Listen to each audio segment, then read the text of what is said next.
Hey, Mason here with my second build of the league for POE 0.3. This character is currently in SSF and it is a Poison Pathfinder. The main skill being used is Plague Bearer for clear and Poisonburst plus Acidic Concoction for single target DPS. So I've always had an eye on Poison Pathfinder, not Pathfinder but just Poison builds in general, because the way Herald of Plague works. Herald of Plague is the only herald in the game to have the ability to self-propagate, so poisons on a mob will go to the next mob and then it will go from that mob and continue on. So stuff like Herald of Ice requires you, it doesn't allow you to self-chain off screen, but Poison does because of the way the poisons hop from mob to mob in packs. The other thing really interesting about Herald of Plague is that it has no need for corpses. All the other heralds require you to kill mobs. So for example, Herald of Thunder requires you to kill mobs, Herald of Ice requires a corpse, and stuff like that. So the most of the time when I play builds that use heralds, I'm very limited in doing simulacrums because you need corpses and simulacrums don't have corpses. So generally Poison builds don't have a very good time with single target because there's not very many efficient ways to scale poison damage, especially many stacks on a target. But currently there is a setup using Acidic Concoction with Vine Arrow and Poisonburst to allow you to shotgun the Acidic Concoction projectiles with the 3 Vine Arrows or 2 Vine Arrows, and gives you very strong and very efficient single target. So with that in mind, this interaction for single target was not discovered by myself. It was in fact the first occurrence I found of this online was a Korean player, who I'll link in the description below. But they basically made a post on a Korean forum, and me and a mate, Uber, found this profile on POE Ninja, and he was doing Sekima carries on Pathfinder. And so generally for Sekima carries you need very high single target damage. And so I decided to PM him in-game and ask him a little bit about how the builds worked. We had an idea with the Vine Arrows, but we got a clarification from him, and that's why we're both playing this build currently. Alright, so with that intro out of the way, I'm going to hop in-game and show you my character. So currently, my character is level 90, just barely into level 90s. My slash played is still only, I think, like 1 day, 12 hours. So a relatively short amount of slash played if you consider leveling time as well. And this was my Pilfering Ring. Not very good, basically just started this character, more or less. The gear I have is still relatively budget, basically stuff I'm picking off the floor, nothing too special. But the content I'm farming is basically juiced Deliriums, Abyss, and basically whatever I can get my hands on. Of course it's SSF, so you're limited there, but I'm doing generally 3 to 4 mod maps with Abyss maps, like the vertebrae on them.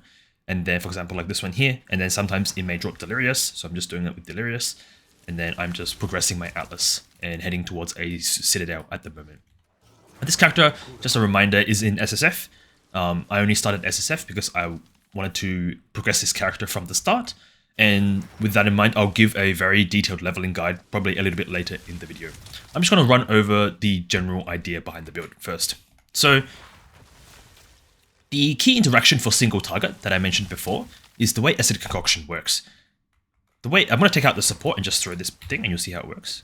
So you throw a flask, it explodes, it hits a target. You can see here, the thrown flask consumes poisons on hit to cause an acidic burst. It hits a target and pulls, immediately makes them take 150% of the expected remaining poison on them. When it means expected, it means the poison damage per second times the time of the poison. So for example, if I'm doing 100 damage per second with my poison and it lasts 20 seconds, the expected remaining damage for this poison would be 100 times 20. The next interaction that is core is stacking projectiles. If you put on Nova projectiles and you throw, it throws them around you. However, if you throw them at your feet, it throws all of them on your character. All of these projectiles will separately rip off the poison at the same time. This is the main interaction that is being used with Vine Arrow, because all these projectiles will each individually rip a poison off on Vine Arrow, and this will then give them insane damage. The Vine Arrow interaction, you place a vine, and this vine can be poisoned. However, currently, for example, I'm going to shoot I need a wall. Let's look for a wall here. So you can see that they're slightly green. Let me just shift a bit of vision. I'm going to turn off my ant as well, because it's like really annoying. So you see here that's like glowing slightly green. If I throw a flask at it, it explodes. However, it's still green. This one here is not green, right? And this basically is the I think it's a bug. I think it's very, very likely to get patched next league. However, this is how I'm solving single target, because every time a flask hits a vine arrow, it does 150% of the poison. But if 2 flasks hit the same one, it doesn't rip it off. So they both do 150%. And if 2 flasks hit 2 vine arrows that are both poisoned, then you get double the poison on top of that. So currently, the way you can estimate your DPS is you take your Poisonburst arrow. Over here, you want to look at damage per second. Sorry, damage, you should say poison. Oh yeah, main hand estimated poison per second. And then you take Vine Arrow, which is ×2, because there's 2 Vine Arrows on the ground. And then you take 5, because there's 5 projectiles thrown by Acidic Concoction. And you times them all together, and that's going to be your DPS per volley. So the way this build does its single target is 1, you shoot Vine Arrows near the enemy. 2, you shoot a Poisonburst through them to poison the Vine Arrows, so they become green like this. 3, you walk up and you shotgun your own feet with Acidic Concoction by throwing it at your feet. Every single one of these potions will do a ton of damage, and they're pulling off the poisons from the vines. However, the vines are still poisoned, and that's likely to be fixed. And that's kind of where the main damage from the single target comes from. The next part is how am I doing clear. So there's many ways you can do clear. You can use Toxic Growth, which is a well-known, it's a skill that poison builds use. However, the way I've opted to do my clear is through Plague Bearer. So Plague Bearer is an origin. It stores expected poison damage up to a certain amount, and then when you press the gem, when you press the skill itself, it basically just does a hit of damage equal to the amount of poison stored. So I'm going to very, very quickly hop into just a random map to show you this. Generally, Plague Bearer cannot poison. So it says here, let me see if I can read it for you. So it says here that it poisons, but it can't fill itself, because obviously you need to fill Plague Bearer by poisoning stuff. And if you could Plague Bearer and then it would poison and fill itself, then you could just continuously Plague Bearer. However, there is an interaction currently with Bursting Plague and enough poison chance, like poison on hit. The way Bursting Plague works is when a mob is taking damage from poison, when they die. When they die, they explode. And then this explode does a hit of damage equal to this number here, like the way it's written here. And then this hit can poison, which will then count as poisoning for filling your Plague Bearer. And then you can Plague Bearer again immediately. And this will kind of continue. So the way I can show you this is I'm just going to walk up to some mobs. So I'm going to shoot my arrow to get the poison first, and we'll Plague Bearer. You can see the percentage, it's already back at 100, right? So if I do it again, 93. If I do it again, 0. So there's an interaction that you need to understand with how this works is 1, if your Plague Bearer kills all the mobs with its initial hit, then it's not poisoning anything, right? Because the mobs are dead. So the mobs aren't exploding, and if they aren't exploding, then the hit from the explosion is not poisoning, which then fills itself up. So the general way you get around this is you make sure that when you kill mobs with Plague Bearer, there's mobs off screen for it to transfer to, and then your Plague Bearer will fill up again. However, if all the mobs are on your screen at the same time when you press it, so there's some mobs that weren't on screen there, so my Plague Bearer is back up. However, if it's like this one mob here, and I press it, he died. I got 60% probably from the edge of my screen. Let me see if I can find another example. So I'm going to group this pack on me, press it. Obviously, they're not entirely all grouped. However, there's some mobs here, right? So if I press this, they should kill all of them. I should have 0%. So that's kind of how this interaction works. When a mob dies from Plague Bearer, with Plague Bearer on it, sorry, when a mob dies with Bursting Plague on it, it will explode. This hit from the explosion will then poison, refilling Plague Bearer to allow you to use it again. So, and then the way to get around this is you leave mobs on the edge of your screen so that you can just walk in Plague Bearer, like this. And it plays a little bit like RF from POE1, except that you're holding a button down. So it's very nice and comfy for mapping. And generally, you will not need to Poisonburst to get your poisons. However, obviously, if you kill the entire pack with the hit of the Plague Bearer, you will have to use your Poisonburst to refill your Plague Bearer. But overall, it's very, very efficient and very, very comfy. And the key thing that makes this really efficient for scaling is that Plague Bearer does damage based on the gem level. It doesn't care about what weapon you're using, like most heralds. It says here it stores an expected amount of poisons, and this goes up based on your gem level, which means that your clear is entirely all solved by gem level on this one gem. You do not have to care about your weapon. Your weapon could be bad, your weapon could be whatever. Your weapon is purely for the single target damage part. And it's mainly just to scale the poison magnitude. So how much this skill poisons.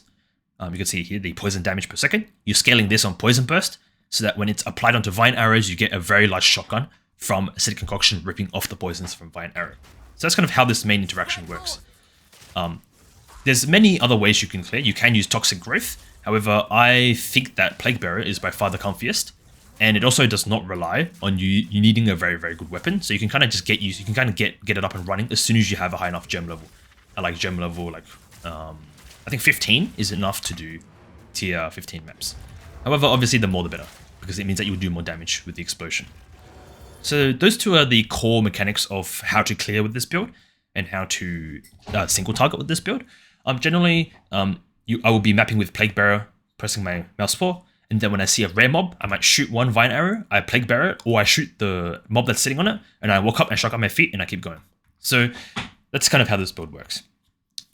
Just going to roll over gems, now that I've kind of given an instruction on how the build actually functions. Acidic Concoction is supported by Magnified Area, so that the shotgun of the potions, like the flasks being thrown, shotgun better. Nova projectiles, because it's 4 additional projectiles, so it's 5 projectiles in total. Rapid attacks.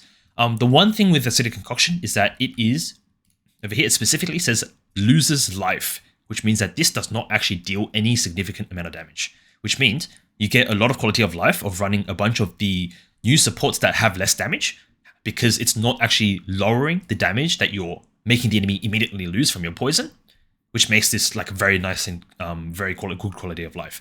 So currently I'm using Magnified Area 2, and I don't care about the less damage because it's life loss. It's not a hit from the concoction. I'm using this, which is also less damage, but again, we don't care. I'm using Rapid Attacks 3 for the faster throw speed. Just makes it so you can throw fast at your feet. I'm using Culling Strike. Culling Strike again does not care about the damage. It just culls when you throw it and the mob is at a certain amount. However, it's kind of here because there's not very many good alternative supports. Because of the way this skill works, you kind of only want attack speed, you want area, and like that's kind of really it. There's not that many good supports for this. So if I just scroll down and show you, like most of these supports, projectile acceleration maybe, heightened accuracy was one I saw being used, but you don't care about stuff like deadly poison because it's not poisoning, it's ripping the poisons off. You don't care about stuff like execute because it's not dealing any damage, it's just making them lose life based on the poison on them. So you're fairly limited in terms of what you can run. However, you get the advantage of being able to run nice quality of life supports. So stuff like heightened accuracy you can run.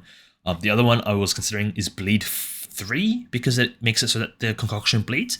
And poisons have a few interesting supports that work with bleeding, like this one here, which makes it so that you deal more poison, like more poison magnitude against bleeding targets. And this one here has more magnitude of poisons against bleeding targets. So there's a few different interesting bleed synergies that I was considering putting onto Acidic Concoction. However, it's still a work in progress, and my character is only just level 90, so I'll continue to kind of work on that and figure out what I want to put on it. So the main skill I'm using to to apply the poisons that get ripped off by Acidic Concoction is Poisonburst Arrow.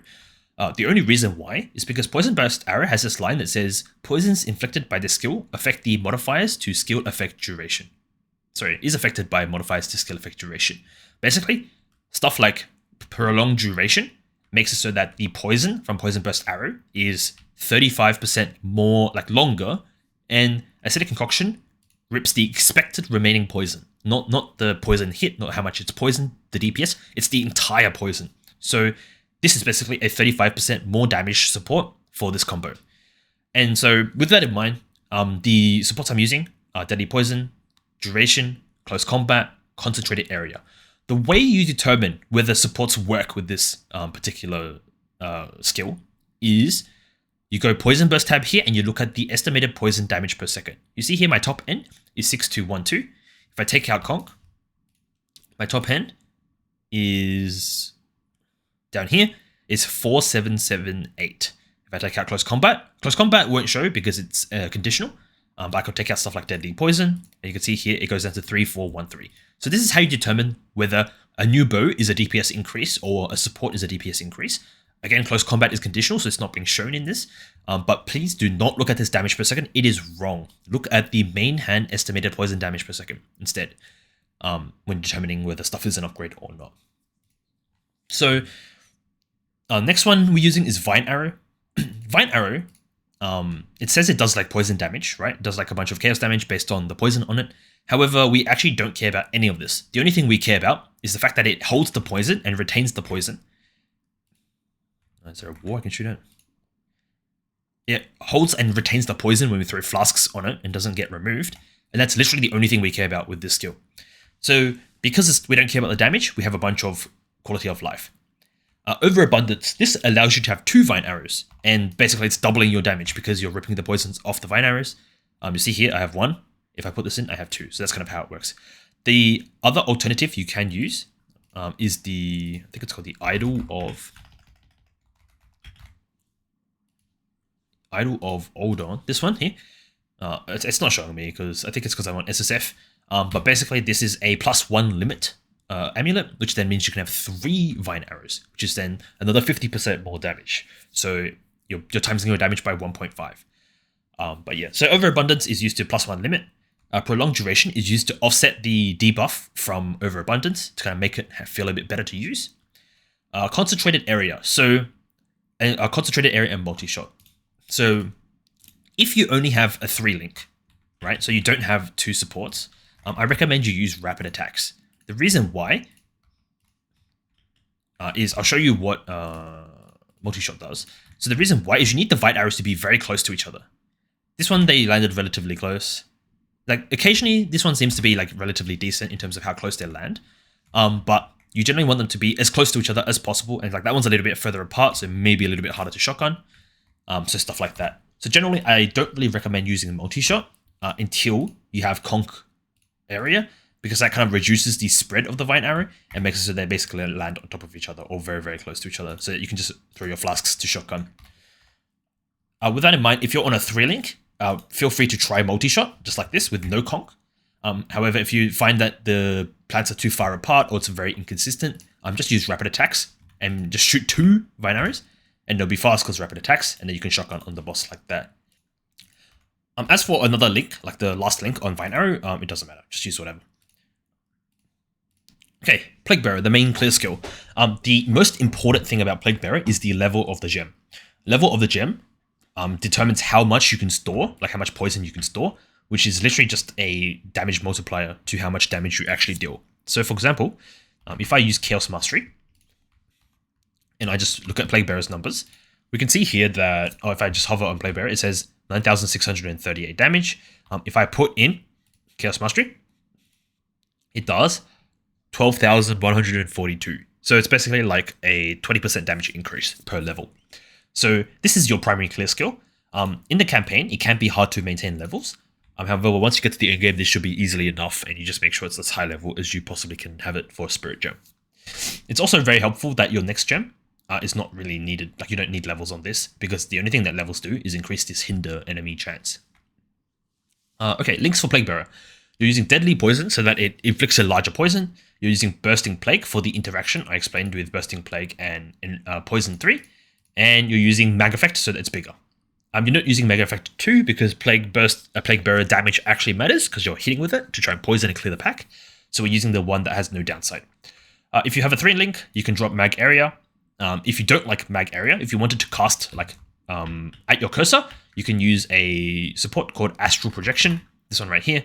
However, I tried this and I used this for quite a while, and I do think it's just better without it and just using Mag Effect so that you can just hold your button and not bother with aiming. So it's very nice and comfy to play. The next thing you're using is Herald of Plague. No supports. I don't have Spirit anyways because my companion was on. But basically, Herald of Plague's purpose is to spread the poisons so that it proliferates across the screen. The final thing that you're using is, I'll just do Ghost Dance and Compressed Duration. It's literally just a defensive. It's very convenient and it gives you energy shield regen, like a sustain. It's just very good. The last thing you're using is a companion. So currently I'm using the Ant. This is like the fastest ant. Like this thing is so fast. If I'm sprinting, you see this thing keeps up with me. It has no issues at all. This guy's like the fastest companion in the game. It's very tanky and it's just so good, this guy. Originally, I was using a different companion. I was using a boar from Act 3. Just see if I can find him. This guy right, oh not this guy right here, Dire Tusk Ball, because he has a 39% spirit reservation, so it's a lot easier to get up and running. However, because of how the ant works, I would recommend you get this guy as soon as you possibly can, which is basically in the interludes, and it's very easy to farm. And the reason why we're using a companion is because poison damage has not very many efficient ways to scale on the tree. So in terms of increased damage. So if I just type in chaos damage, there's like nothing here. There's like this here, and all the stuff is up here, right, for chaos damage. If I type in poison, there's like 3 wheels. There's one here, there's one here. This is anti-poison, so, and then there's one here, one here, 5 wheels. We're taking all of them. So there's not that many other alternatives to scale damage, especially increased damage. So we're using some new companion stuff. Mainly it's through this node right here. Increases and reductions to companion damage apply to you. This allows the number that says companions deal increased damage to basically be you deal increased damage. And you also get the bonus that increased damage, like you gain increased damage when a companion is near you. So this is 22% increased damage per point, and there's a lot of them. 1, 2, 3, 4 here. 1, 2, 3, 4 here. 1, 2, 3 here, and there's also 4 here, which I'm not taking. And I think there's like another wheel somewhere. I'll just type in companion. There should be another wheel. Oh yeah, down here. Yeah, there's a few nodes down here, like one node here. So it's just a very, very efficient way to gain increased damage. And especially in an environment like SSF, where your build is limited and you can't just buy like better gear, it's a very, very efficient way to scale your damage. So you can see my Poisonburst does 7k. If I toggle this, you see the poison is like 8,577. If I toggle off my companion, you see that it's like 6k. So it's like giving me like around 2,000 damage, which is like 30% to 40% more damage just from having this guy near me, which is pretty crazy.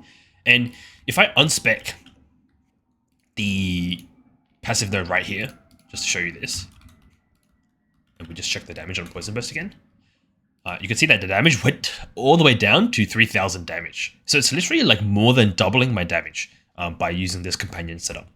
And it's just because of how efficient it is in terms of damage on the tree.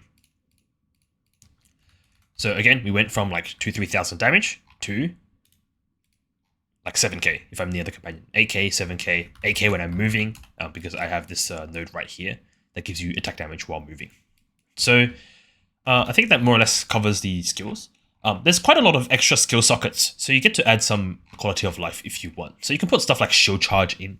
You can put stuff like blink if you have enough spirit in a trade environment. And you can also put like other skills that you like. I personally did not really know what else to put in, but you can just you have a bunch of skill sockets to put the stuff in. So you can do what you want with that. One thing I do want to quickly talk about is putting in stuff that makes you shock. Shocking is not very useful for this build because most of your damage is from ripping poisons off Vine Arrow, right? So when you shoot, the boss will be poisoned, the 2 Vine Arrows will be poisoned, and then when you throw, the boss won't be poisoned, but the 2 Vine Arrows will still be poisoned.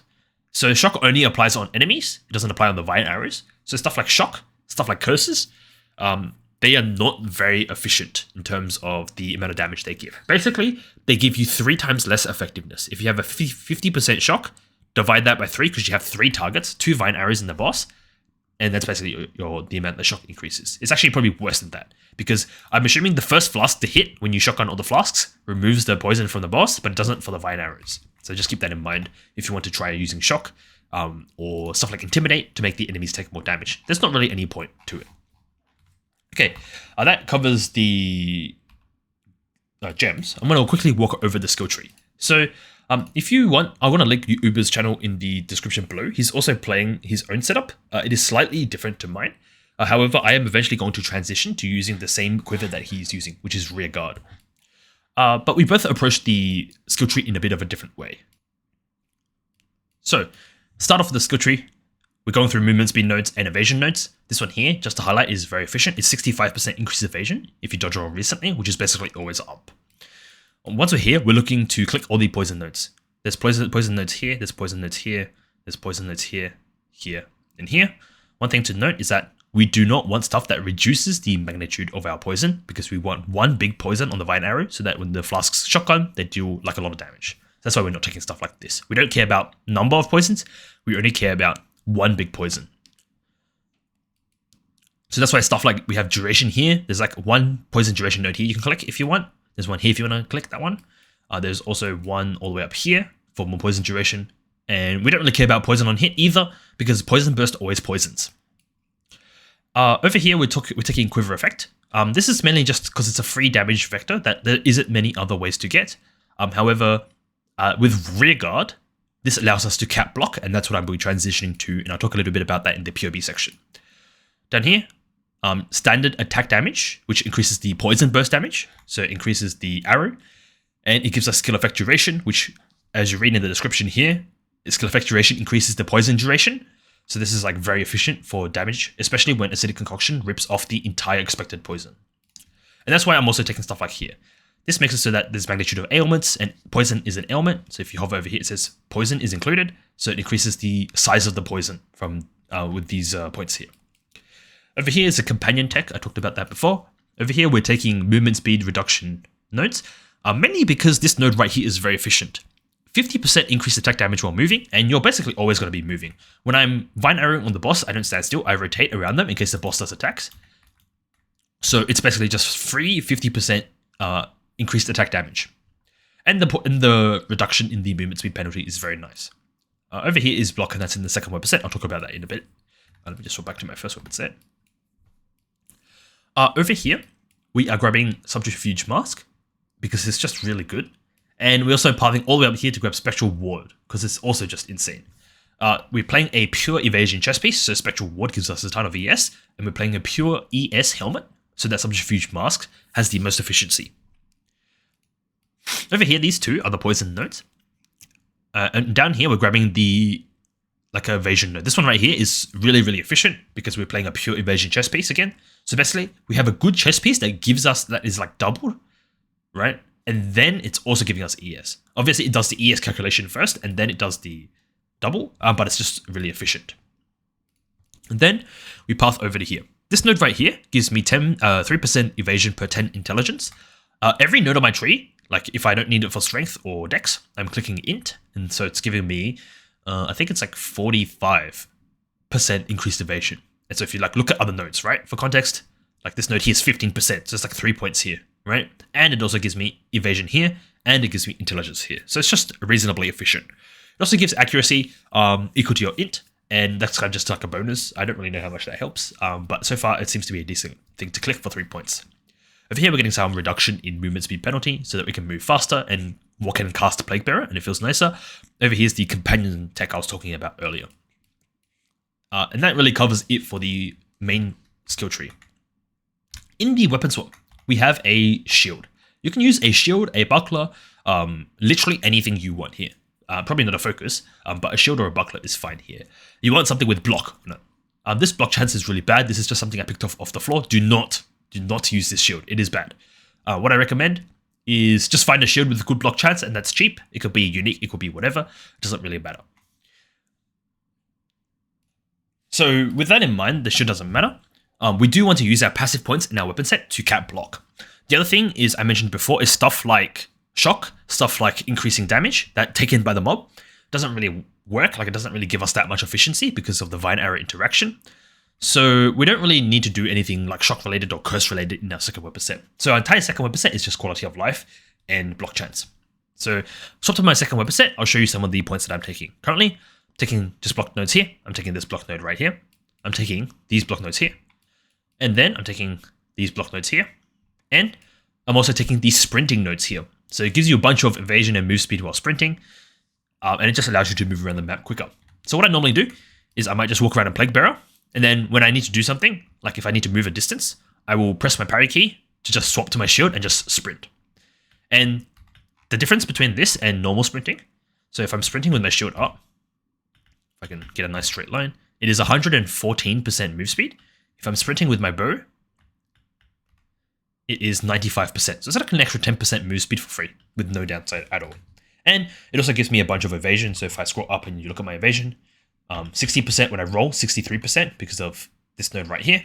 However, if I'm sprinting, it's like 69%. So it means that you don't randomly, like, you less chance to get randomly hit while you're sprinting around the map with your buckler out or with your shield out.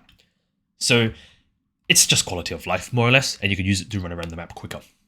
And this is one key thing why the ant is really good, because he moves really fast and he can keep up with you sprinting. So you see this guy runs faster than me when I'm sprinting, which is really rare from the companions, because the other companion I was using, the boar, he's pretty slow. He doesn't run as fast as this ant. So if I pull the boar out quickly, I'm just going to place him into one of my slots. 31. Okay. If you see, he's like really slow, right? If I'm sprinting, I'm long gone. He is like ages behind and TPs with me, right? So the ant is really good because he keeps up with you. And when the ant is near you, you get the damage boost, right? From all these companion nodes on the tree. These ones here, increase damage with your companion near you. So that's why the ant is much better than the boar for this particular case. But the boar you can get really early. And I'll talk a little bit about that in the leveling section. So that more or less covers it for the skill tree. I'm going to talk a little bit about gear now. So again, mentioned before, use whatever you want here. High block chance, nothing else really matters. Your helmet, you want evasion, you want ES. You want as high ES as you can on the helmet, and then you basically want res. In my case, I have flat ES, I have increased and hybrid with mana, and then I have int, res, and cold. Fire and cold res. Your chest, currently in SSF, you need to get enough spirit, right? You may be able to do this normally through using your amulet. However, I've settled for it on the chest for now, and obviously eventually I'll port it over to the amulet, so I have like spirit and then a line of spirit here. But for now, it's on my chest, so my evasion on my chest is not that high. However, this is still a decent chest. It's got good enough evasion. Again, suffixes are cold res, lightning res, whatever. Just fix your res, get attributes, doesn't matter. For rings, these rings are literally just physical damage, like the physical damage, because that's the only thing we care about. Because Poisonburst only poisons based on how much physical damage you do. And it's just physical damage and res, and attributes. And same for here, physical damage, life, res, attributes. And this one has no physical damage. This one here is just high evasion, high energy shield, life, leech if you can get it here, or lightning res. You can also get leech on the rings, and leech helps because you do physical damage as leech, and this is an attack. I'm not sure if it says here. It says this is an attack, and it is mostly dealing physical damage, 3,000 to 4.8k physical damage. So I get like 3 mana leech off this thing. I'm not sure if it works on Plague Bearer. I believe it also does work on Plague Bearer. Actually, no, it wouldn't work on Plague Bearer because it's not an attack. However, you can get mana on kill gems. I think I have 1 mana on kill jewel to get, just 1 mana on kill jewel to kind of sustain the cost for Plague Bearer when you cast it. But yeah, I don't even know if it has a cost, I'll be honest. It doesn't really say, and it doesn't say here either. Normally it will say like mana, doesn't say mana, so maybe there's no cost at all. Your belt, you want a utility belt, because pressing your flask can heal you. You want as many charm slots as you can, so 2 or 3, and you just want res and life. This is a terrible belt. On your boots, it's very standard, move speed, high evasion, high energy shield, life, res, int, that kind of stuff. Because of how this is set up, you want an ES helmet for Subterfuge Mask. You want a pure evasion, only evasion body armor for this node right here and for this node right here. You want, in my case, I want to increase my max hit, so I'm doing that through evasion ES and evasion ES on my gloves and my boots. However, you can use ES and ES for glove and boots, but I like having a little bit higher evasion because it means that my ghost stats, which gives you energy shield based on your evasion, will then recover more. So currently, my ghost stats gives me 1000 ES when I evade, I think it is. So it's filling my entire energy shield bar because of the way this is set up with the gear. The last thing to talk about is the weapon. So my weapon, the only weapon you care about is physical damage, right? You don't want any of those like elemental damage lines because they don't increase the Poisonburst poison damage. Only physical damage or chaos damage matters. So with that in mind, you're looking for physical damage on the prefixes, and for your suffixes, basically nothing matters. Attack speed is nice. All you really care about is the +4 to attack skills, which is done by a perfect essence of battle.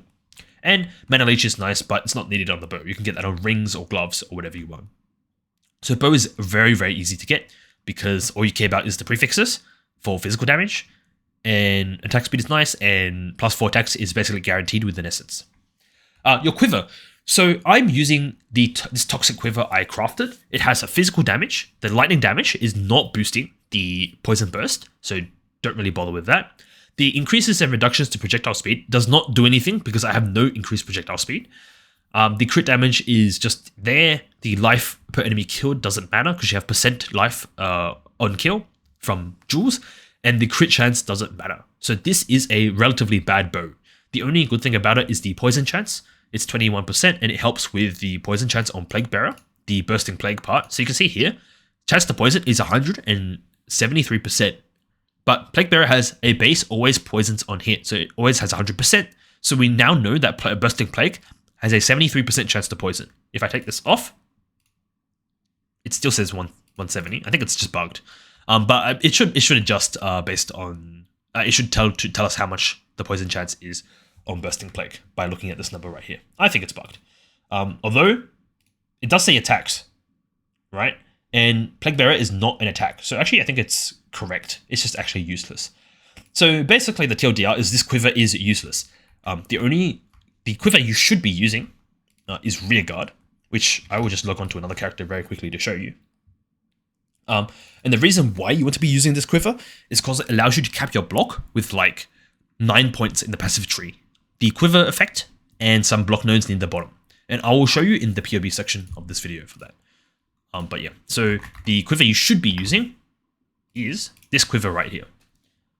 And you want a high block chance here. Obviously don't get the divine one, get like a 25%, like a cheap one. But it basically allows you to cap your block with more or less no investment at all. It also gives you a tiny bit amount of physical damage to help. And just while I'm here on this character, the amulet I was talking about previously is this amulet with skills have +1 limit. Okay, I think that more or less wraps it up for the current character. For progression that I have done so far, I have completed 4 out of 8 for all the things. I've done 6 out of 10 for the thing. I've finished my Atlas tree. So my goal is to eventually push this into Ubers, kill all the bosses 8 out of 8, and then I'll probably wrap it up for this character, kind of like how I wrapped up my previous character. But that more or less covers it. I think that covers all the core interactions. One more thing is you want a mana flask with high amount of charges. It's because P-Conc, or A-Conc in this case, costs charges to throw. And for Ascendancy, I forgot to cover this in the skill tree section, but I have decided on you need this because this is your single target damage, right? So you have a bunch of other options.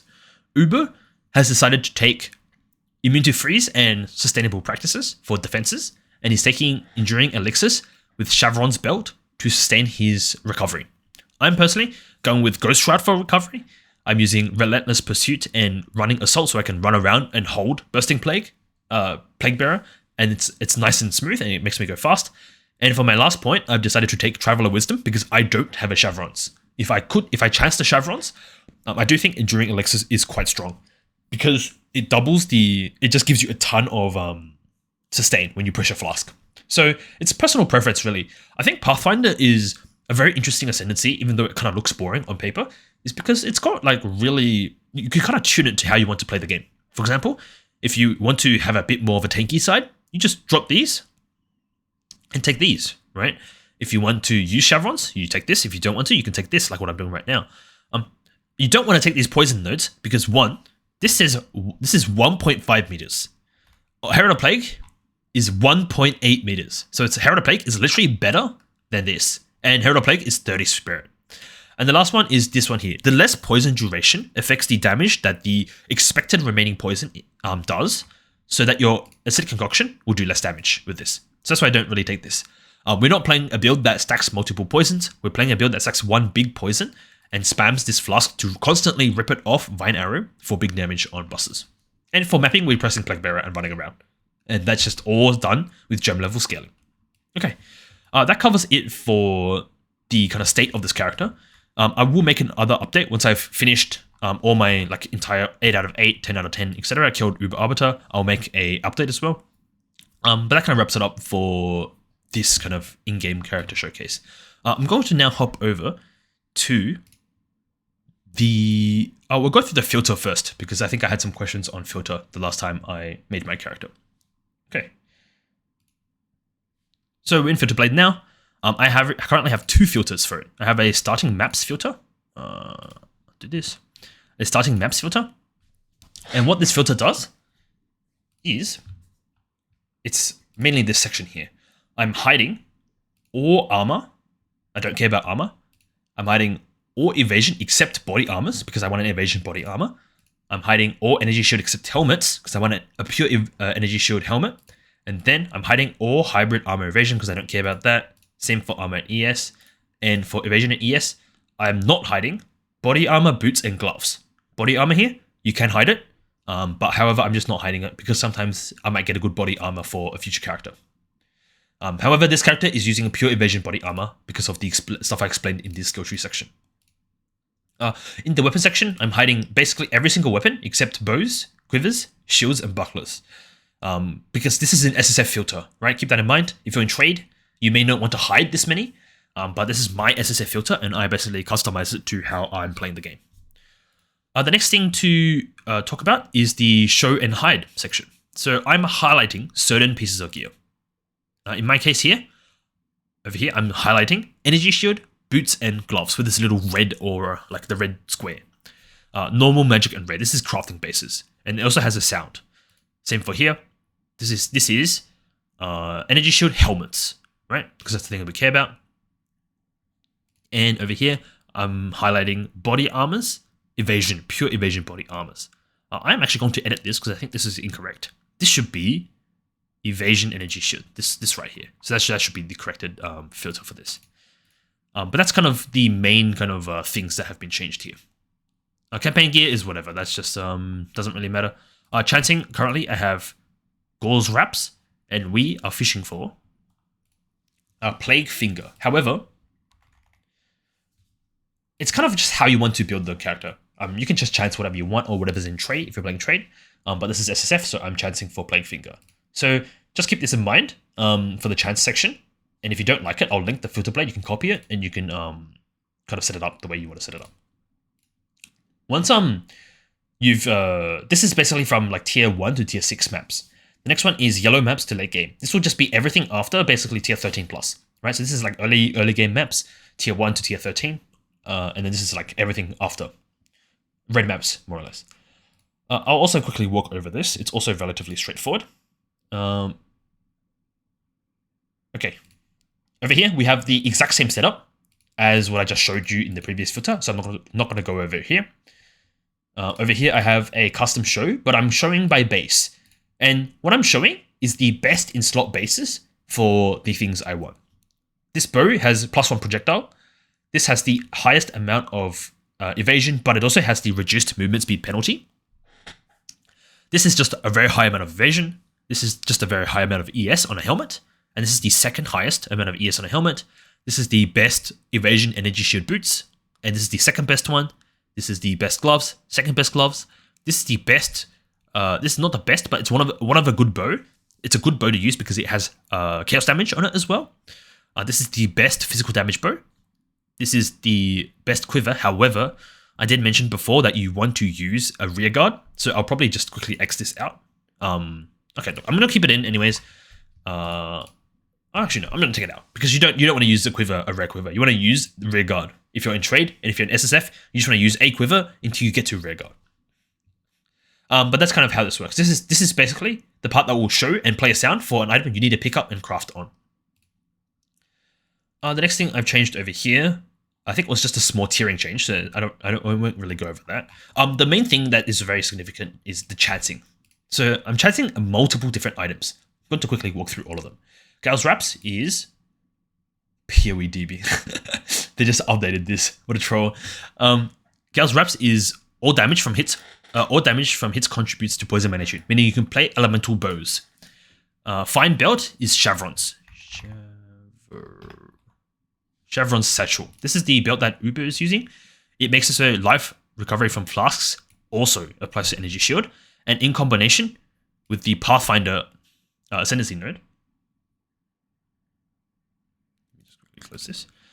In combination with the Pathfinder Ascendancy, I'm just going to close my game as well. This one right here, the flask one, enduring elixirs. This kind of allows you to always press this and it will heal your life and your ES no matter what. The next one here is Fanatic Bow. With Fanatic Bow, you're looking for Voltaic Rift. Voltaxic? Just type in Rift, maybe it'll come up. This one. Voltaxic Rift. This is an option for a bow to use in trade. Basically, it converts all your lightning to chaos, and chaos can poison. So you have a very nice and good flat damage bow, and you're getting flat lightning damage from your rings, and that will increase the damage Poisonburst does. It's an alternate way to scale Poisonburst without going physical, like physical bows. You can also use this if you're in trade. The next one, Crimson Amulet, is the Idol of Older, which is the +1 limit amulet that I mentioned before. The next one is Amethyst Ring. This is for Ming's Heart. Ming's Heart gives you gain damage as extra chaos, and chaos can poison, like Fizz, so it's just 30 to 40% more damage, which is very nice. However, you do lose a ton of defenses, so you may only want to run one of these if you really want to push damage, but the build does quite good damage already, so you don't really need this. If you have a good bow, you can just deal with it and you don't need to go Ming's Heart. The last one is a Toxic Quiver. It is, I forgot the name of it, so I'll look it up through here, but it's like frogs. Toads, I think it's called. Frog. Poison. It would be in probably here. This one right here, Murkshaft.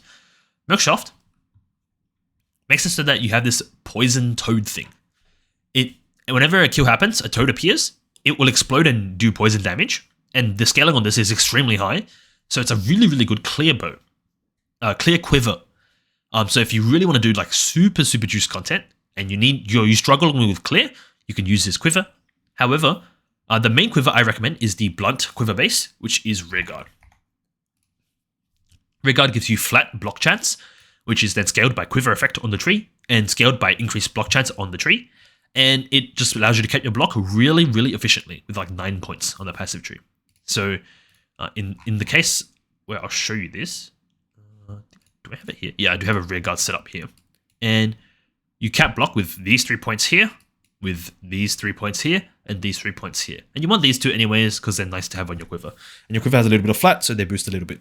But it's super efficient to cap block with this setup. Okay, that really covers it for the filter. I shall now move on to the POB, which is extremely detailed. So I will probably just export this. I think I made some changes, so we'll just get that sorted and hop over to the POB. So I'll link this in the description below. This POB includes full leveling, so just keep that in mind. And I have detailed out a very large note section, so that if you're having issues or you need information, it's all here. So, kind of disclaimers, right? You are looking for Spirit on Amulet or Chest, because in Act 4, you will start clicking the companion notes. So this is around level 48, and so you need to have enough Spirit to have a companion alongside Herald of Plague and Plague Bearer. So you need like 40 Spirit, I think, 30 or 40 Spirit. Look out for Fizz/Chaos based bows, because again, you're doing the campaign, right? So you can't just pick your bow. So you're looking to increase the size of Poisonburst's damage, and to do that, you need Fizz or Chaos damage, because that is the only damage type that can poison. In Act 3, I mentioned here that there is a Cultist bow base, which gives you Fizz and Chaos. So it's a good DPS increase, and you should be fishing for a good bow in Act 3 especially. Use the estimated poison DPS on Poisonburst's burst tab. I showed this in game before. Don't use the DPS written on the skill, it's bad. Use the estimated poison damage. Over here, I also mentioned that you will need like 150 Spirit to use Ghost Dance once you're into mapping for your energy shield sustain.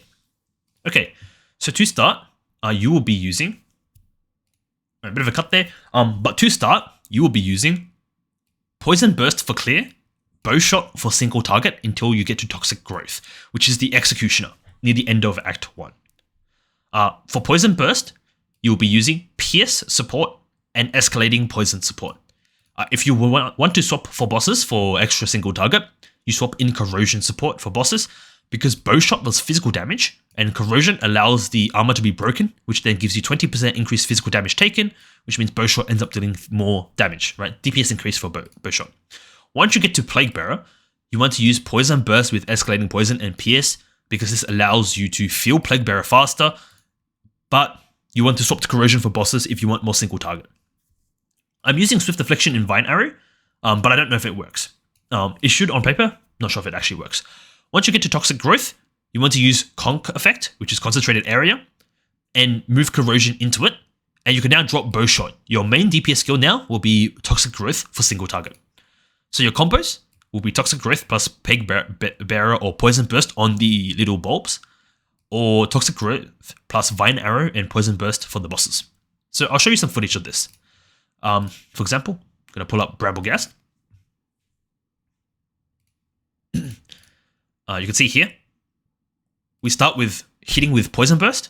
The armor's getting broken because of Corrosion. And then I'm spamming Bowshot. So I'm Poison Bursting and then Bowshotting. And then when the poison drops, I do it again to keep it up, Bowshotting. The goal is to break the armor, and it's very difficult to break armor because it's quite like takes a while, right? You don't do much poison damage. But once the armor's broken, they take 20% increased fizz, so your Bowshot does 20% increased damage. And you also want to get some source of shock, either through lightning attunement on your Bowshot or like flat lightning on your bow. But lightning attunement is generally easy to do. So this is what your Bramblegast should look like. It's obviously not the fastest thing. It's not lightning arrow, lightning rod. You can level with that. However, I personally leveled with poison skills because I wanted to test them. So for another example, this is the Rust King, I think it's called. So same thing as before. We're using 2 skills, Bowshot and Poisonburst. The reason why we're using Bowshot is because it actually does quite a lot of damage for the level that you can get it at.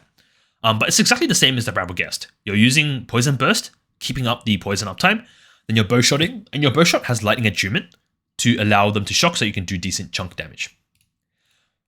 In the POB, the way you check this is you go to loadouts, you go before Toxic Growth, click this. You'll see here what the skills I have. For Bowshot, I had Rapid Attacks and Lightning Attunement. Lightning Attunement is for shock. This is for faster attack speed. Bowshot costs no mana, so you want to make it attack as fast as possible. Doesn't matter. For Poisonburst, I'm using Pierce and Escalating Poison for clear, and I'm swapping to Corrosion for bosses. For Plague Bearer, I'm using Mag and Mag Effect, and for Vine Arrow, I'm using Swift Affliction. Vine Arrow combo is Vine Arrow, maintain poison with Poisonburst, and just hold Bowshot and just kill the boss. It's not insane like Lightning Rod, Lightning Arrow, one-shotting bosses. However, this is how I leveled with poison skills. Ice Tip Arrow helps, but you don't really need this. It's personal preference. So this is what your kind of pre-toxic growth looks like. This is another example of killing Lachlan. I'm not sure if I show my bow. You can see my bow here. So in a second, I will show the bow. We'll just pause on that. You see this bow is 8 to 16, 1 plus 1 projectile. That's it. Physical damage and projectile. And when he rages, so you see here, Poisonburst. You see the Vine Arrows on him, and then we just hold Bowshot, and we just dodge the boss attacks. Don't get hit by them, as long as we don't die, right? And repeat until he gets to like half HP when his armor gets broken. So soon his armor will be broken, he'll take increased physical damage, and hopefully we'll shock him so his armor's broken. Damage chunks a little bit more from Bowshot, and he's shocked as well, so he's taking even more damage, and you just kill him like that. So that's kind of what your pre-toxic growth looks like. For your clear, I'll show you an example of Ritual Zone. It's just shooting Vine Arrow, shooting Poisonburst. So you see Poisonburst, and then Bowshotting on rares. It's not the best clear, right? You want Plague Bearer for clear. Once you get to Plague Bearer, it will help a lot. Once you get to Toxic Growth, it will help even more. But generally, your clear is not the fastest. It's not really that comfy. You're not blasting like you would in maps, but it still works. Okay, once you get to Executioner, after you kill Executioner, I'll show you. This is a full zone with Toxic Growth and Plague Bearer. So you shoot Toxic Growth, you poison shot. The bulbs explode. See, I shoot Toxic Growth in a second here. So I'm just poison bursting to get them, because I'm poisoning them. But on bigger packs, you will shoot Toxic Growth. So right here, then you'll poison burst through them, and then the bulbs will explode and it'll clear the pack. So that's kind of how you're doing your clear with Toxic Growth. So see if I can show an example, another example of clear. Right here, that was Plague Bearer. So you shoot your Toxic Growth, then you Plague Bearer, and it pops all the bulbs, and then that clears the pack. So Toxic Growth, Plague Bearer, right here. You have to walk into it, and then when you poison them enough, they'll explode them. However, it can be difficult to poison them because Plague Bearer doesn't do much poison at the very beginning of the game. So just keep that in mind. All this leveling tree stuff, you'll see it all here, how the points I took to level. And I'll just show you the Juno kill. It's like around here. So this is Juno. We're using Toxic Growth now. So Toxic Growth Poisonburst. So Toxic Growth, and then we Poisonburst. And it pops the bulbs. And then we Plague Bearer whenever it's up. But it's basically just Toxic Growth Poisonburst. Toxic Growth Poisonburst. And the damage is reasonable. It's not one-shotting the boss. However, it's still doing decent damage. And this is how I level. So that's kind of what Juno looks like. It's relatively straightforward to play. And it's not one-shotting bosses. But it's not like taking super long in a slog. Okay, I think that kind of gives you the idea. I'm going to skip over to the start of Act 2. I think this was this one here. So, just show you some examples of clear. So you see here, again, it's Toxic Growth and Poisonburst. And we have Pierce, so it goes through and pops like all the bulbs. And we kind of just slowly go through. So here's some more clear examples. Toxic Growth, Poisonburst through it, getting stunned. And Poison Bursts will pop and clear the pack. And you can Plague Bearer when you have it up. Okay, yep, I think that mostly shows the kind of start. So once you finish Executioner, you swap, go to the loadout, go to the After Toxic Growth. In this loadout, we've dropped Bowshot. So Bowshot's no longer here. We're using Toxic Growth with Conc and Corrosion, Poison Burst with Escalating Poison and Pierce, and Plague Bearer with Mag Effect, and Vine Arrow with Swift Affliction. So that's kind of what we're using now. The tree is a little bit over to here now, and the items that I had at that moment when I snapshotted the character are all here. So you can see all my items, and you can kind of compare your bow, for example, to my bow, and stuff like that. Okay, that's kind of the start of Act 2. So in Act 2, I will just show some clips of bossing. It's exactly the same combo that I showed on Geonor, because nothing has changed, right? You're popping the bulbs to damage the boss, you're placing your Vine Arrow, and you're shooting Poison Burst through. Damage is good when a lot of the Vine Arrow bulbs pop. However, if you're not getting many pops on the bosses is like really small or he moves a lot, like Balabala, it can be a little bit difficult. But it was pretty smooth for me when I leveled. So here's Balabala. One thing with Balabala is you need to know her boss attacks. It's kind of just how it goes for POE2. But you see when she goes here, I'm shooting my Toxic Growth.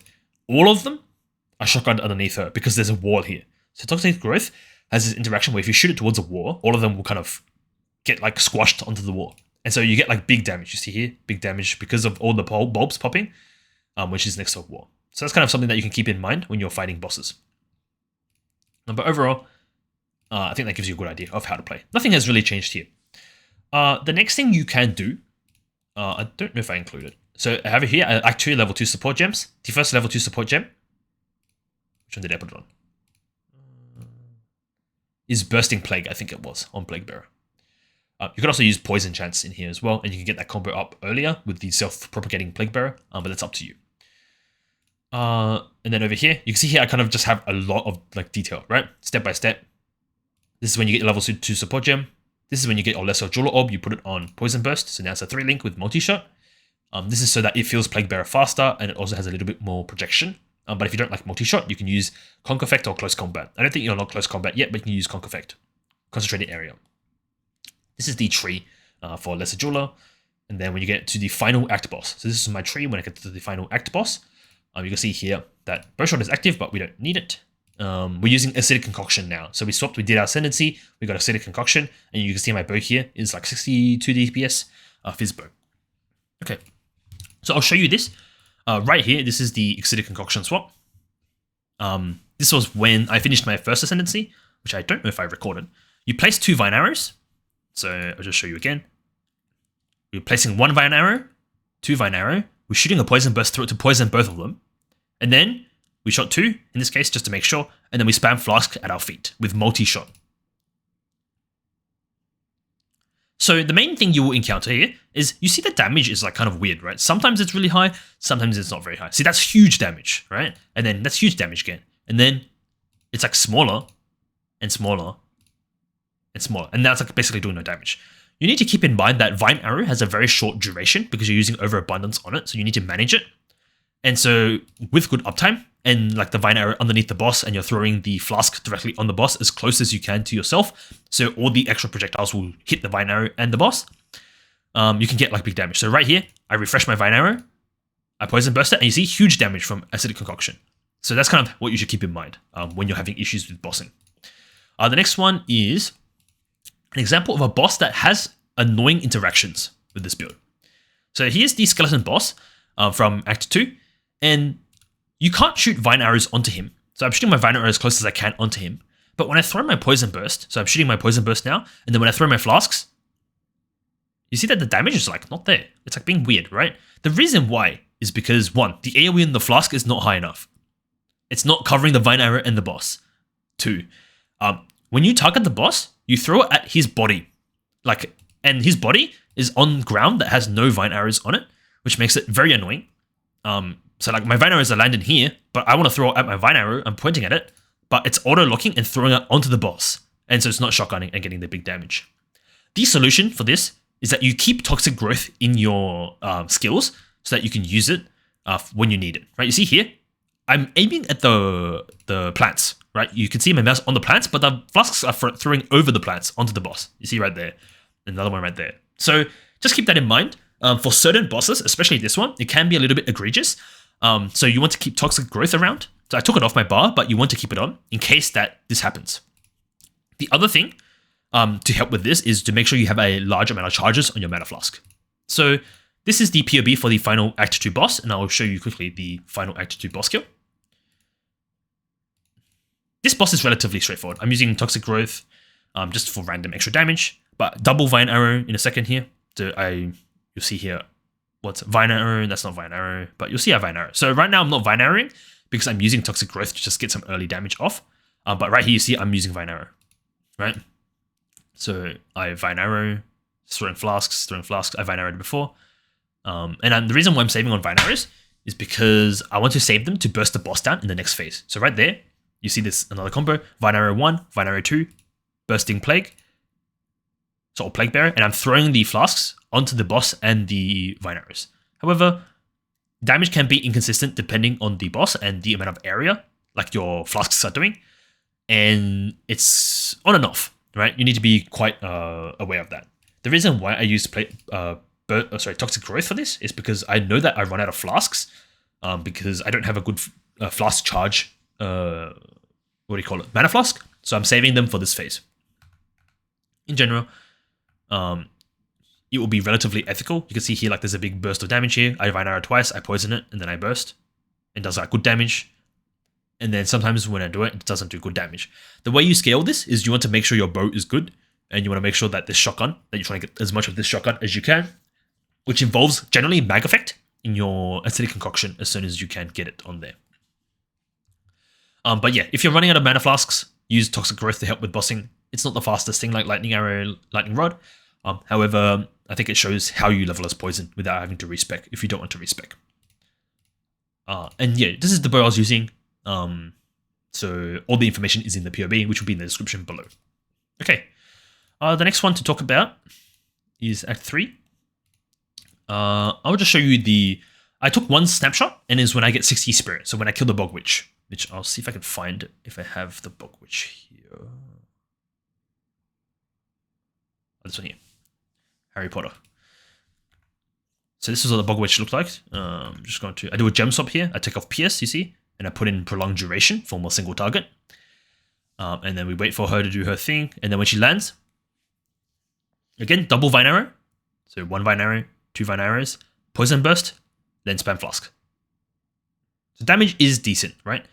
And then when it runs out, again, Vine Arrow, Poisonburst, flask. So she's dead.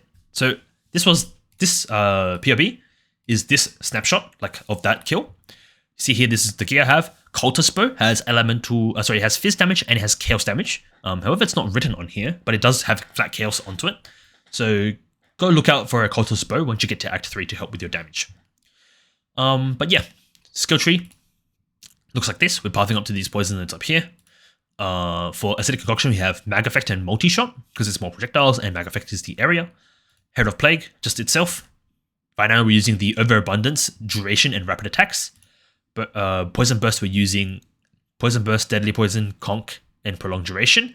And we're swapping for Pierce for mapping, or for clearing, and Prolonged Duration for bossing. For Plague Bearer, Deadly Poison and Bursting Plague. You can use whatever you want. And you can use Mag Effect, but Deadly Poison helps give it more damage. And Toxic Growth is Conquer and Escalating Poison, and it's only really used if you run out of flasks from Acidic Concoction. The next kind of snapshot is Act 4. So at the start of Act 4, I have a snapshot here. And I'll just show you quickly the Act 3 boss. This was around 10 hours played on my character. And I'll show you some of the damage. So Vine Arrow, and Poisonburst. And then I missed him. So he's moving. This is a very interesting case where this boss moves a lot. So you need to know boss attacks. Right here, he's channeling. He's going to stand still. So I place my vines and I Poisonburst him. I'm going to roll behind him in a second, I think. And I spam my flask. So you see, very, very good chunk damage because all the shotgunning is happening. The vine arrows and the 3 projectiles per flask throw are all basically ripping off massive amount of poisons and just shotgunning on the boss and doing great damage. So that was that. And then he phases in a second here. Just like roll RP. And then this boss is very big. And when you throw your flasks, it kind of acts like the way the skeleton boss worked. You want to shoot your vine arrows into his center of mass. So you see here, I shoot them underneath him, right? As close to the center as possible so that I can have as many good overlaps with the flask throws. So you see here, damage is decent. It's not perfect. I don't think the coverage, like the hit, was perfect. But you're basically placing the arrows as close to the boss, to the center, where your flasks will throw, so you can get good shotgun damage. So that's kind of what this thing looks like. Again, it's not a one-shot. If you want a one-shot, play Lightning Rod, Lightning Arrow. But I didn't want to respec, and I'm in SSF, so that's why I settled with this. So you see here, it's I think it's possible for leveling. But yeah, so that was the end of Act 3. In a second, once he does his thing, we'll kill him. Yep, and he's dead.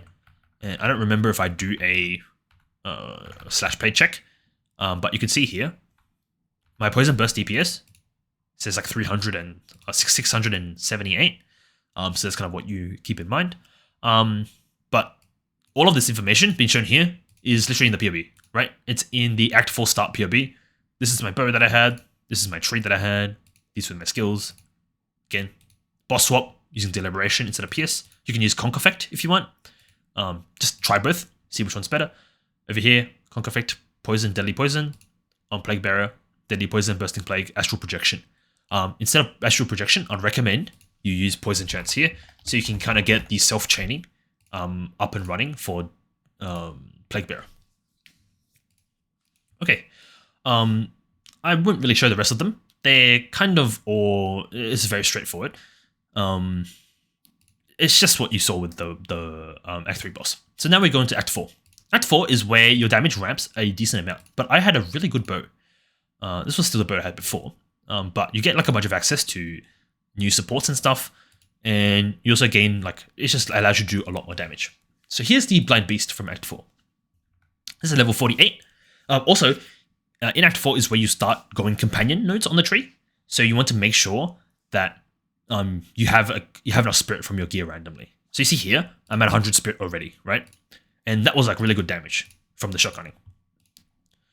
Over here, again, I have notes for all these, right? So Act 1, you have notes here. Act 2, you have notes here. Act 3, again, look for bows. You can just read all this yourself. Over here, I mentioned that Conc effect can be clunky, so concentrated area, but on bigger bosses, because it's harder to hit both the vines and the boss for shotgun. So, like Doriani's mecha, like the big mech, can be annoying, so you can use Deliberation instead. Once you get to Act 4, you want to respec your tree and grab Inspiring Ally, and go fish for a companion in Act 4. That's why at the very beginning, I mentioned you need to look for Spirit on Amulet or Chest early and just keep that around and swap to it once you get to Act 4. The reason why is, again, it's because the efficiency of Inspiring Ally, which is this node over here, this one right here. So just keep that in mind, and it helps you give a ton of damage. We pick a boar from Infested Barrens because it has lower reservation, meaning you can use both Plague Bearer and Herald of Plague and fit a companion in with 100 spirit. So that's why it's 39% here. But if you are struggling with spirit, you can respec. So respec. I'll show you the swap over here. This one. Yep, this one right here. You can respec these 2 points, and you can take these 2 points here if you're struggling for spirit and you need more reservation efficiency help. But yeah, so I'll show you like another boss. This goblin guy, I think, Kotog. Again, it's gonna look very similar to the previous video. Double Vine Arrow, Poisonburst, and Flasks. And he just takes a chunk of damage because it's shotguns, and then when it runs out, repeat, Double Vine Arrow, Poison, Flask. And he's dead. So damage ramps up very, very good once you get into like end of Act 3, Act 4, as long as you have a good bow. And over here, I can show you what I did for Beast Hunting. So for Beast Hunting, you go to Infested Barrens in Act 3. Then you just run around and you look for a very specific waypoint. This one right here. There'll be 2 beasts in this. And there'll be a waypoint a little bit down, like to the, like right there, you can see the checkpoint. So what I do is I run over to the checkpoint, make sure I get it. I don't know if I get it or not, but yeah, so I get the checkpoint and then I respawn at checkpoint and then I look at the beasts. If they're bad, I just respawn at checkpoint again.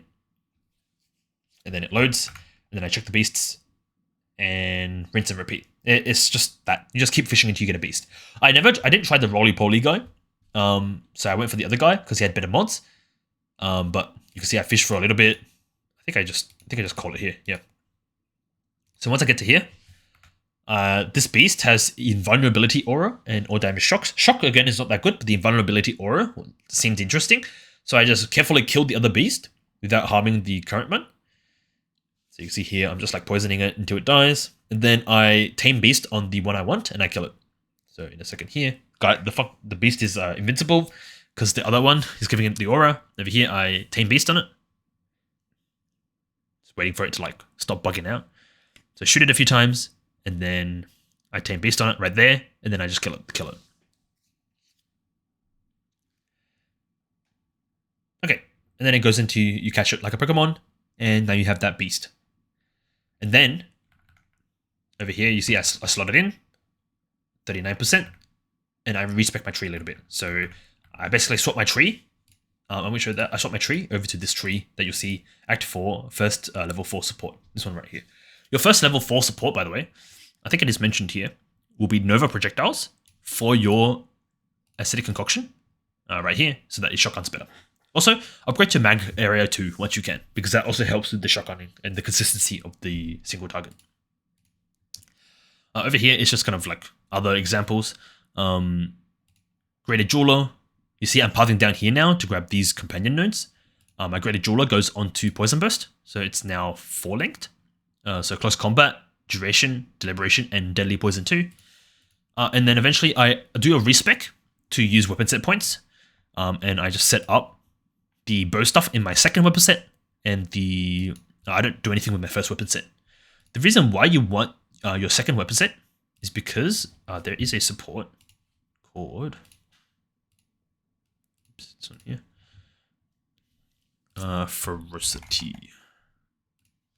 So I'm playing SSF, right? So I can't just drop a support. However, you can use this support right here, which makes it so that you deal more damage if it's in weapon set 2. So you want your Poisonburst and your bow to be in weapon set 2 for the 30% more damage. It's like a trade min-maxy thing. But yeah, that's what I did in case I dropped it. And then we get to Interludes. So I didn't really do any snapshots of Interludes because all the bosses were just getting instantly one-shot because I got quite a good bow. So this bow right here was really good in campaign. So 200 DPS, Fizz DPS bow.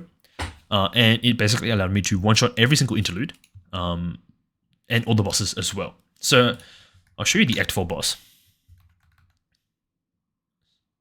So again, that bow is insane. You double Vine Arrow, 1 Vine Arrow, 2 Vine Arrow, then your Poisonburst. It's green, and then you spam Flask, and he just instantly took 200k damage, right? And then he's doing his yap, and he's changing location, same thing. Double Vine Arrow, Poisonburst, Flask. And then he's like another phase, I think. So it's doing this another phase where he like heals and talks a bunch and blah, blah, blah. And then same thing, double Vine Arrow, Poisonburst, Flask. Oh, this one I screwed it up. Double Vine Arrow, Poisonburst, spam Flasks. Again, stand on it and shoot at your feet, and you'll just one-shot the boss. Again, keep in mind that you're comparing your leveling to my leveling. This was the probably the interlude, the Act 4 respec, and it was this was my bow, so just keep that in mind, right? If you have a worse bow, if you have a 100 DPS bow, you'll do half the damage, but it still should be easily good enough to kill these bosses without any big issues. Okay, that covers it for Act 4. I'm gonna hop over to interludes now. So in the interludes, I will just pick, what's a good boss?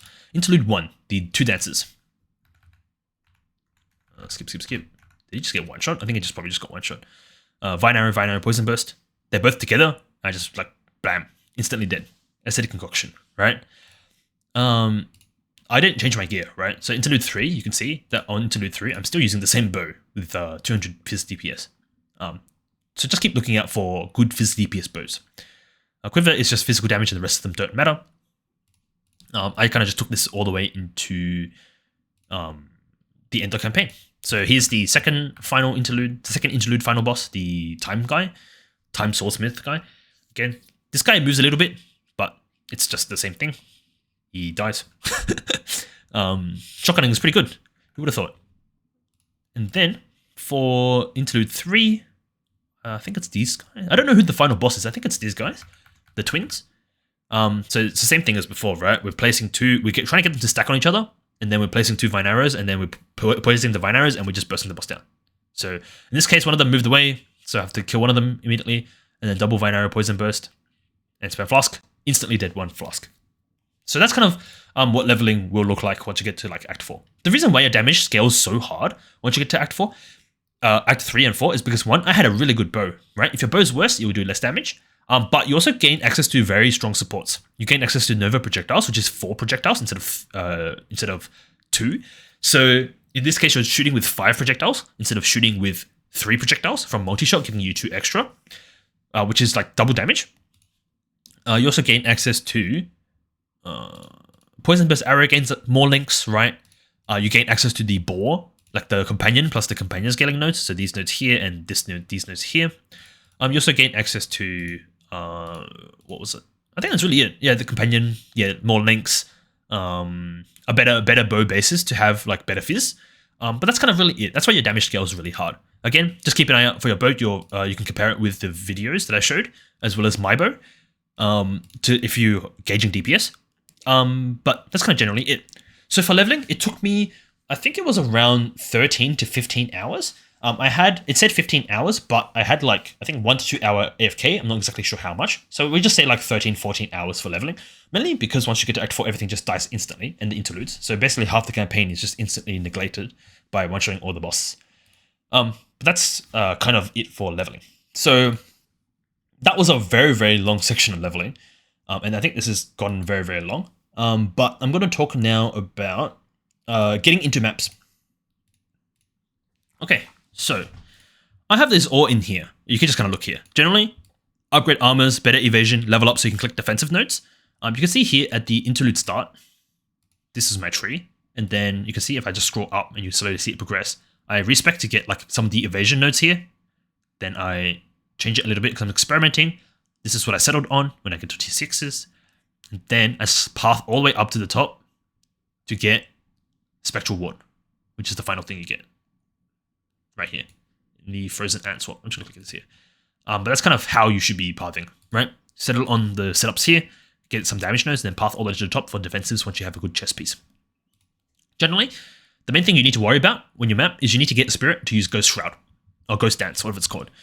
So, over here. So, again, upgrade, get better evasion armor. When you can fill Plague Burst with 1 poison arrow without PS, you drop PS. The reason why is because when you poison the entire pack with Plague Burst, and they're already poisoned by poison bursts with PS, you don't get the bonus magnitude from low tolerance. Low tolerance is this node right here. 60% more poison, basically. So once you can drop PS, you drop it, and you just Plague Bearer the entire pack. And if you have the Plague Bearer combo, the Infinite combo, which I actually don't use, so what I recommend is you swap out this for poison, like this, poison 2 or poison 3, and you progress like this. This will allow you to infinite poison, so that's what I highly recommend you swap earlier. Over here, this is kind of a benchmark. I started tier 15s with level 15 Plague Bearer with 3 linked supports, and 90% of your mapping clear is Plague Bearer, so you need to focus on leveling this up. If your damage is really bad, it's probably because it's low level, or you're not filling it with one Poisonburst. And over here, some options to help. Multi-shot, dropping Conc effect from Poisonburst. If a single arrow hits 1 to 3 mobs, it's generally enough to fill high level Plague Bearer easily. But in reality, it's nice to fill it with one Poisonburst press, but it doesn't really matter as long as it's killing everything in the pack. If you're using the Poison combo, like the Poison Self-Chain combo with Plague Bearer, you should have no issues with this. So, sorry, in this case, I'd recommend you take out Astral Projection and just put in Poison, right? And on Bowshot, I have Deliberation, which is my boss swap. So that's really it. Once you get a second Greater Jeweler, you can put either Chaos Mastery or Fizz Mastery into Plague Bearer. If you feel like the damage is not good enough. If it's good enough, I recommend you use Mag Effect. So you want to put Poisonburst 3 early, so use Mag Effect so that it has better AoE. Okay, and then in order to get from just into the bottom of tier 15s into juiced tier 15s, it's literally just high level on Plague Bearer. There's not much else to it. Because of the way the scaling works on Plague Bearer, as I mentioned before. I'll just type in Plague Bearer. So yeah, you see here, as I level up my gem, it stores this much damage.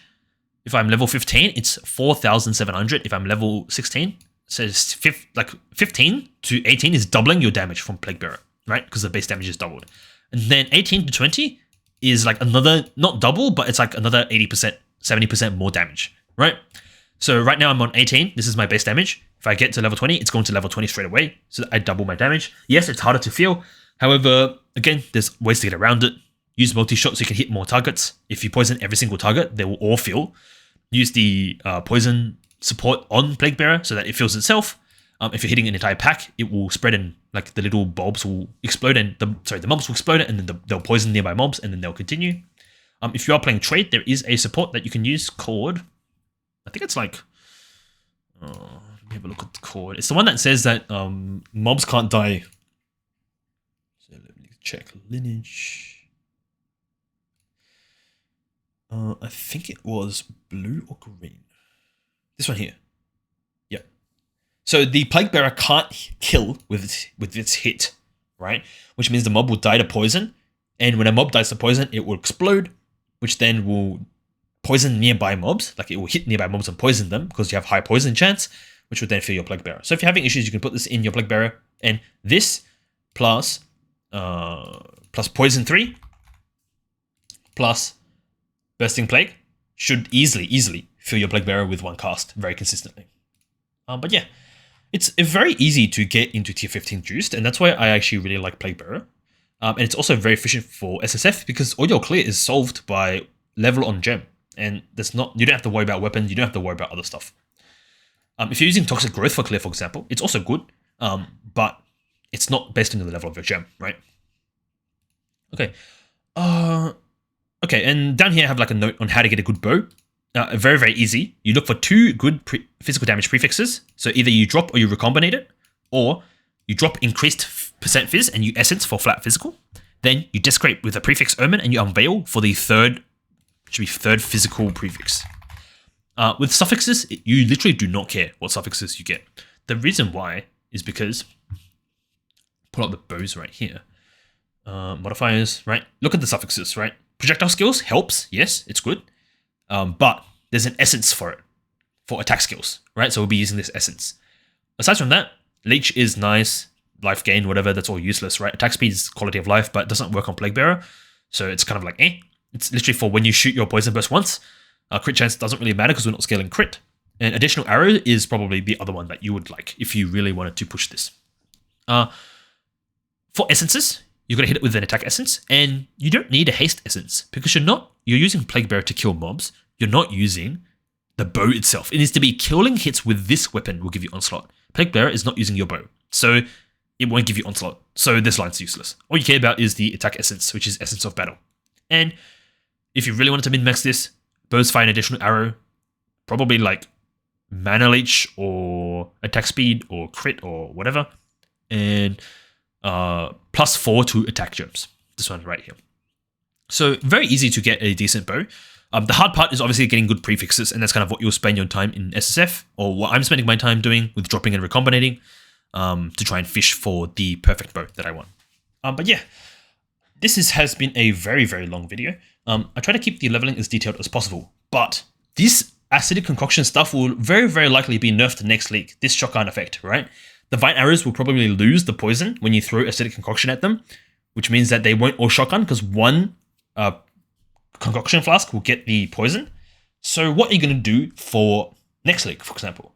And the general gist is you just play Toxic Growth. Toxic Growth with Conc effect, Conc area. I keep calling it a Conc effect because it's the POE1 name. But you'll probably click there's like Arakari is last. There is Close Combat if you're standing next to it. Yeah, Deadly Poison 1, Deadly Poison 2. You can also use, let me just swap over to my final setup. I think I dropped it here.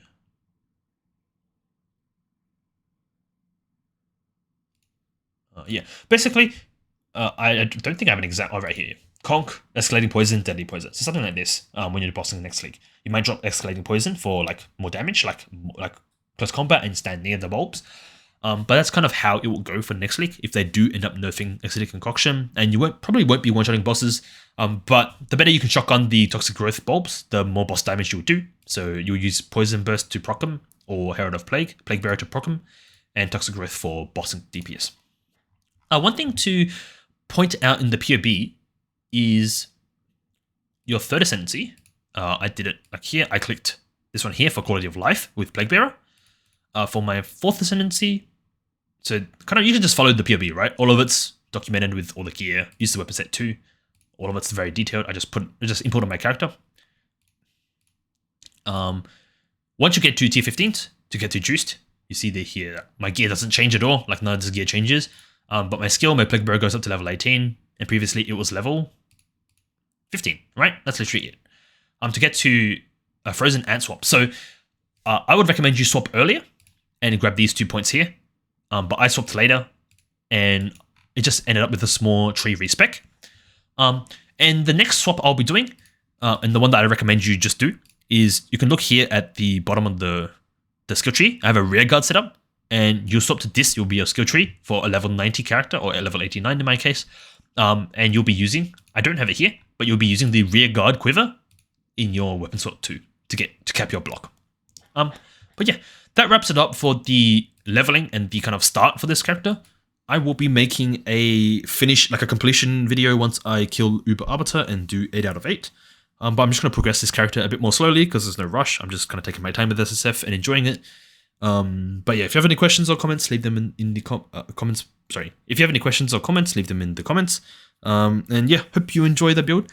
I hope this gives you some detailed information on how you can actually progress this if you're very lost, because I was very lost when playing Poison. And if you don't want to respec, please feel free to try this for leveling. I showed you the videos so you can see how good or how bad it is. And in the next league, when Acidic Concoction gets nerfed, use Toxic Growth. It won't be amazing, but it will probably be feasible. If you want to play Poison builds, which I think I really like Poison builds because I like the way they spread. But yeah, I'm also going to link Uber's channel in the comments, in the description, so you can go check out his setup. It's slightly different. And hopefully it gives you an idea if you're looking to make your own builds on how you approach solving a build's problem. The way he's solving his, he likes more tankiness, so he's taking this to anti-freeze and this for damage reduction. And then he's using this with chevrons for life flask. But I personally like more quality of life and faster moving. So instead of using Toxic Growth, which is what he's using for his clear, I'm using Plague Bearer and I'm using this so I can move quickly while doing it. And currently I don't have chevrons, otherwise I would use Enduring Elixirs. But I'm going to use Traveler's Wisdom because I don't have chevrons yet. So in my latest POV, you see here that I don't think I killed the boss. I killed tier 4 guy. But this is kind of the latest POV here. But yeah. I'll just very quickly. I don't think I showed any of the level 1 bosses. The TLDRs, they just die in one shot. So there's not much really to show. But I'll just show you very, very quickly. For anyone who's still here. This was the first level entries for these bosses. They literally die in 2 poisons flasks, right? So there's not really much to show. Olroth, you see here, I'm using poison and then flask. he just instantly dies, right? So there's not really much to show. I haven't showed them. The build's also very good at doing simulacrums because of the spreading. But hopefully that gives you a good idea of how to play this build and how to progress it. And yeah, I'm going to wrap it up for the video here. It's getting very long. Cool, bye.